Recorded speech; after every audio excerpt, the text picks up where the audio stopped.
Hi, everybody. This is Saad for the Sad Truth. I wanted to spend a few minutes discussing the Jimmy Kimmel situation. You might remember that last week, Jimmy Kimmel went on his show during his monologue and said that the assassin of Charlie Kirk was a MAGA guy. And of course, that upset a lot of people because not only was it blatantly false, but again, that he would focus on sort of this political machinations rather than the tragedy of what had transpired, rightfully so got a lot of people angry. As a result of that, and given that ABC knew that there were many local affiliates whereby the viewers would not be happy with the discourse of Jimmy Kimmel, they decided to yank him off air. That's a business decision, right? In the same way that people rightly or wrongly decided that Megyn Kelly had to go from NBC when she made the comment about using, I think it was blackface as a Halloween costume, or when Roseanne Barr was kicked, canceled from her show on ABC. Companies will do all sorts of, they'll make all sorts of decisions. Uh, the decisions might be right, they might be wrong, they may be cowardly, they might be courageous, but they do it if they're pursuing their fiduciary interests, which is to maximize shareholders' profits. They'll make business decisions that are in the best interest of that objective. The fact that Donald Trump says that Jimmy Kimmel has no talent and it's good that he's off the air does not imply that the government has directly stepped in and yanked Jimmy Kimmel off air. And the fact that the commissioner of the FCC said some things that suggest that he personally was unhappy with the position that Jimmy Kimmel had taken, again, does not imply that there is governmental intervention in stopping Jimmy Kimmel from exercising his First Amendment rights. Life involves situational awareness, yes? The way that you might speak in the privacy of your bedroom to your wife might be different than how you speak at a party with your colleagues, precisely because you are a well modulated person who recognizes that different situations require different behaviors, different things to talk about, right? Things that you do in the intimacy of your bedroom are become a crime if you do them publicly, right? Situations matter, locations matter. Now, this was a situation where there was global outrage about what happened to Charlie Kirk, never mind American specific outrage. He was beloved by millions of people, and it certainly was Jimmy Kimmel's fault for not knowing how to address the situation. He could have went on and said, I am feeling very angry at what just happened to Charlie Kirk. I weep for his wife and his young children, and I hope that we can find a way to navigate through our disagreements without engaging in violence, and left it at that. But he didn't do that, right? He did something that got a lot of people upset, and that resulted in a business decision. Okay, so that was the summary of it. Has nothing to do, literally nothing to do with the First Amendment. It is exactly how when I block someone on, say, X, after they have been insulting me, demeaning me, defaming me for weeks, then they will come back through another account and say, look at this hypocrite. He's supposed to be for freedom of speech, but he blocks me. My being a free speech absolutist doesn't mean that I don't get to walk away from you if you are insulting me, right? So there's a complete lack of understanding from most people, including this degenerate Jimmy Kimmel, as to what the First Amendment is. Okay, so that's point one. So then he comes on last night. He was put back on the air, and he went into this long monologue where, I mean, you would literally think he is the ultimate manifestation of the mythical Greek hero figure, right? I mean, he stood against the forces of evil of the government and was exercising his freedom of speech. And if you can't criticize the president of the United States, then we are not living in the United States.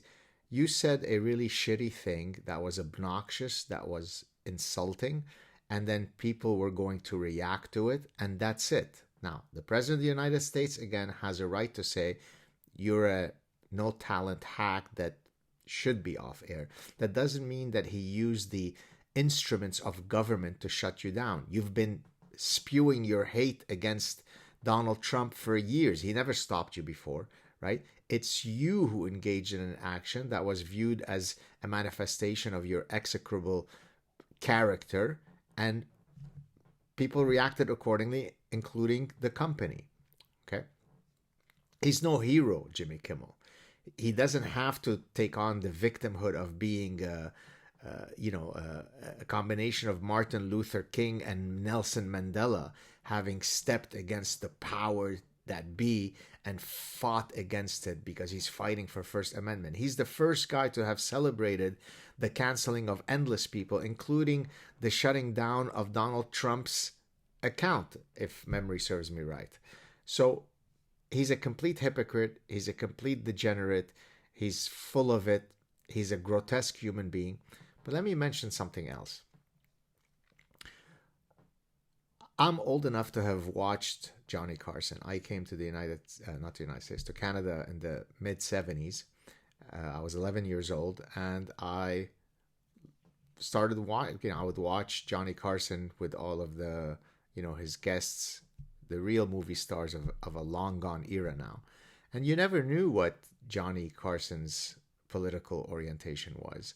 Precisely because, and I was just a child, but precisely because you just want to have fun as you're going to bed, right? There is, again, a time and place for everything. When you go to a NFL game or an NBA game, you don't want to see people doing hashtag BLM and taking a knee. You're going to a football game because you want to escape. Football unites us all. Whether you're Democrat or Republican, if you support the Detroit Lions, then that becomes your tribe more than your political orientation. So sports, music, late night shows are vehicles that allow us to escape from politics. But Jimmy Kimmel doesn't do that, and all of his late night friends don't do that. I just posted earlier today an analysis looking at the number within a certain time period. I won't get into the details, but within a certain time period, the distribution of liberal Democrats as guests on these shows versus conservatives. I'm going to read you each one. You ready? Stephen Colbert, 176 to 1, meaning out of 177 guests that they analyzed, 176 were Democrats. The Daily Show, 157 to 9. Seth Meyers, 68 to 0. Jimmy Kimmel, 58 to 2. Jimmy Fallon, 41 to 2. Trevor Noah, who I guess is no longer on air, 7 to 0. Again, it's depending on what the time period of the analysis was. And James Corden, who again is no longer on, 4 to 0. So the total across all of them, this is the thing that I'm reading. It's you can go look at it on my Instagram feed. 511 guests were Democrats, 14 were Republican. So not only the guests that you're bringing on are astoundingly, almost 100% tilted towards being Democrats, but then your monologue is also only Democrats. So you take a situation where people had these very raw emotions about the killing of this beautiful human being called Charlie Kirk, and you get on your show, you get on the soapbox that you have, you get paid millions of dollars, and you truly are a hack, right? I mean, you're not funny, you're not charming, you're not charismatic, so you should simply look at the stars and say, thank God that I've been able to do this grift and get paid millions of dollars despite the fact that I'm an amoeba, a moron. And instead of trying to espouse a a contrite message of kindness and love. When people are really angry, you go on into, yeah, the assassin was MAGA. That's why you were canceled. You're no hero. Let me mention one final thing about that, bringing in evolutionary psychology. And I discussed this in the parasitic mind. For a signal to be an honest signal, it has to be costly. So, for example, the peacock's tail has evolved despite the fact that it reduces the survivability of the peacock. The reason why it has evolved, it's because of sexual selection, meaning that it confers a mating advantage to the peacock. Because the peacock is saying, hey, beautiful peahen, shouldn't you pick me as a mate? Because despite the fact that I'm carrying this very costly, handicapping tail, I'm still here. Therefore, I've got good genes. I've got good phenotypic quality. You should pick me. It's an honest signal of your quality. In evolutionary biology, this is called costly signaling. So if you go out in the Middle East and say things that are likely to get you killed because you're criticizing, say, the dominant religion in that country, that allows you to stand up and say, I am putting everything on the line in defense of free speech.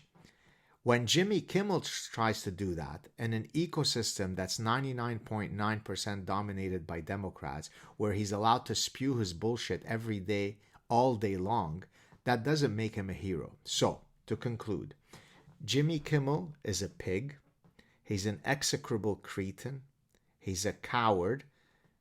And I'd like to think that I was restrained and charitable in the adjectives that I've used. Let me know what you think. Was I too charitable? Too kind? Not kind enough?